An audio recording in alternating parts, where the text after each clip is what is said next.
Y bueno, pues vamos a ver en este tercer y último video un poco la propuesta de Husserl, que como les decía yo, es el considerado como el gran iniciador o el padre de la fenomenología.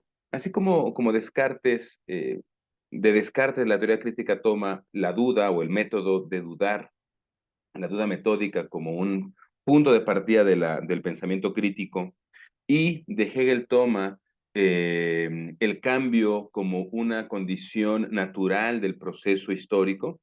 Lo que es relevante en Husserl es que Husserl propone que junto a estos otros dos elementos también tenemos que construir evidencias, evidencias que permitan, eh, por un lado, dar cuenta de las verdades que vamos encontrando ya no a partir de un proceso empírico, sino a partir de un proceso científico.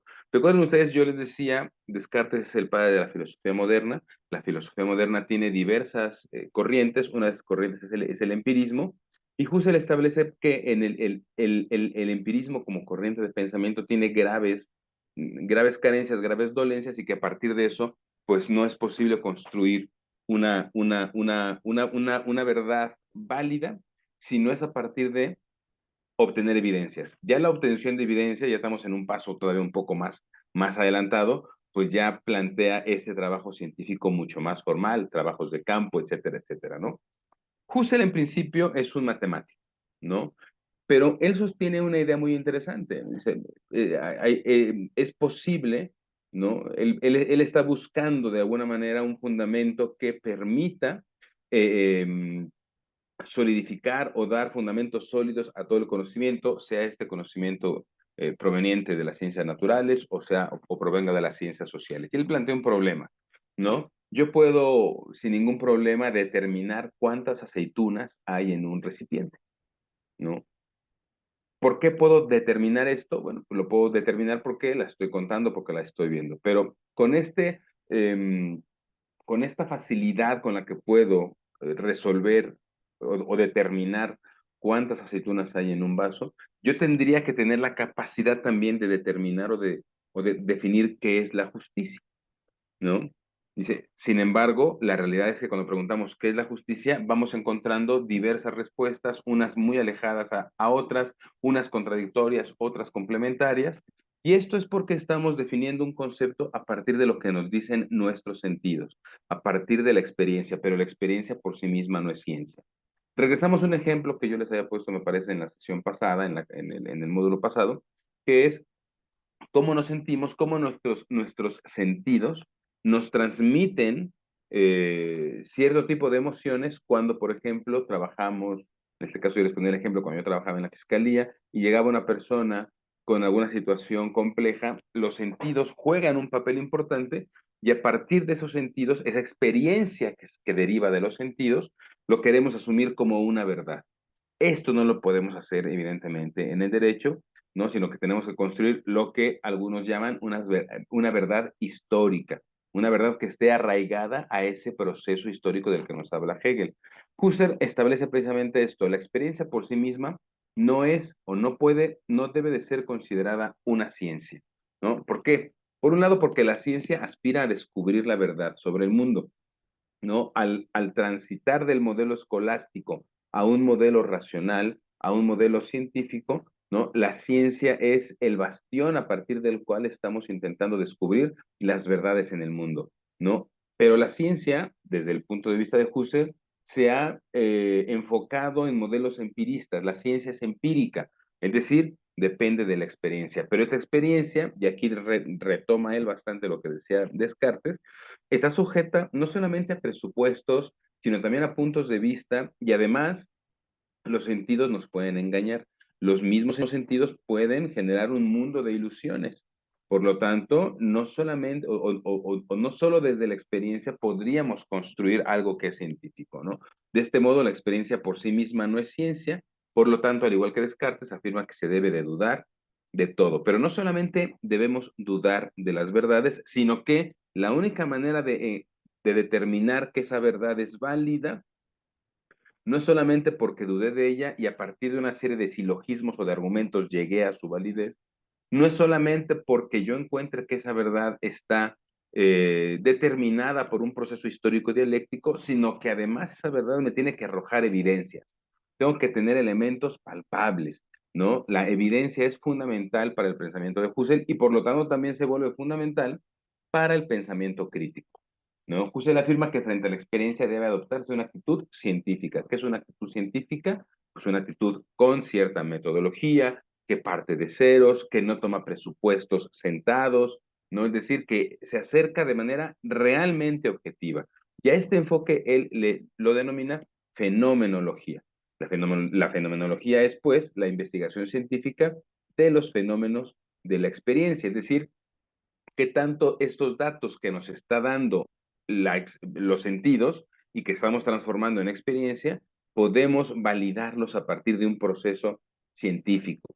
Desde esta perspectiva, el conocimiento es solamente aquel que provenga de una experiencia evidente, algo que trascienda mi yo y que pueda ser palpable, que pueda ser materializable, es decir, que yo tenga una evidencia material que sostenga esta verdad. Por lo tanto, se deben dejar atrás todos los presupuestos, porque estos presupuestos que tenemos, estas verdades aceptadas desde las cuales nos hemos construido, no nos permiten deconstruirnos y no nos permiten observar con frescura, pero principalmente con paciencia, el fenómeno que queremos aprender. Entonces, este proceso de entender un fenómeno y convertirlo en fenomenología tiene evidentemente una metodología, ¿no? En esa metodología, la observación con paciencia y con frescura es quizá la actitud más relevante para que este método fenomenológico llegue a buen término. ¿Qué es lo que tenemos que hacer? En principio, y de manera muy general, examinar todos los contenidos de la conciencia. Esto es hacer, en primer lugar, este ejercicio autocrítico, ¿no? El pensamiento crítico empieza en uno mismo, ¿no? ¿Cuáles son las verdades que he aceptado? ¿Cuál es mi conciencia? ¿Cuál es la conciencia que yo he generado a partir de los saberes que tengo? ¿No? Y a partir de esta racionalización de mis saberes, a partir de esta racionalización de mi conciencia, entonces ahora sí asumo una actitud científica, una búsqueda de evidencias para determinar qué tanto de lo que forma mi conciencia es real, qué tanto de lo que forma mi conciencia es ideal y qué tanto de lo que forma mi conciencia es imaginario, ¿no? Si se dan cuenta, esos tres elementos, lo real, lo ideal y lo imaginario, se encuentran en constante presencia en todo este desarrollo argumentativo de la película de The Matrix, ¿no? Por eso me parece que es interesante hacer el análisis de este film a partir de estos elementos pues, críticos que nos proponen tanto Descartes como Hegel como Husserl, ¿no? Estos tres elementos, repito, lo real, lo ideal y lo imaginario, se encuentran presentes ahí y quizá esto es la parte que más le complejiza al protagonista, a Neo, el asumir su papel, ¿no? No entender o costarle el trabajo para determinar qué es lo real, qué es lo ideal y qué es lo imaginario. Este método fenomenológico es complejo, por supuesto, pero esta es parte de asumir esa actitud científica. Y una vez que ya hemos logrado separar qué de lo que es de lo de mi conciencia es real, qué de lo de mi conciencia es ideal y qué es imaginario. Entonces, ahora sí, tengo que atenerme a lo dado en cuanto tal, así lo dice Husserl, ¿no? Hay que aceptar a lo que está dado en cuanto tal y describirlo como es, ¿no? Pero no solamente se trata de describirlo, sino además de promoverlo, ¿no? Me parece que de esta manera cierra esta primera película de The Matrix cuando ustedes recordarán en esta película, Neo toma el teléfono y empieza a describir por el teléfono a las demás personas lo que es la Matrix y qué es lo que tiene que hacer y cómo va a brindar esta oportunidad a las demás personas para que se liberen también de la Matrix, ¿no? El decir, hay que aceptar lo dado en cuanto tal, pero no solamente aceptarlo, sino además promoverlo, describirlo como es. De esa descripción, y esto lo verán más adelante en su clase de argumentación jurídica, ¿no? Esta fenomenología de Husserl lo que hace es extender un bastión hacia la lógica argumentativa, ¿vale? ¿Por qué? Porque la lógica argumentativa o la construcción de argumentos lógicos tienen precisamente estos elementos evidentes, ¿no? Son precisos, son universales y son precisamente objetivos. La argumentación jurídica, ¿no? Para que tenga estos elementos, pretende o busca construirse desde precisamente el pensamiento lógico y por lo tanto desde el pensamiento argumentativo.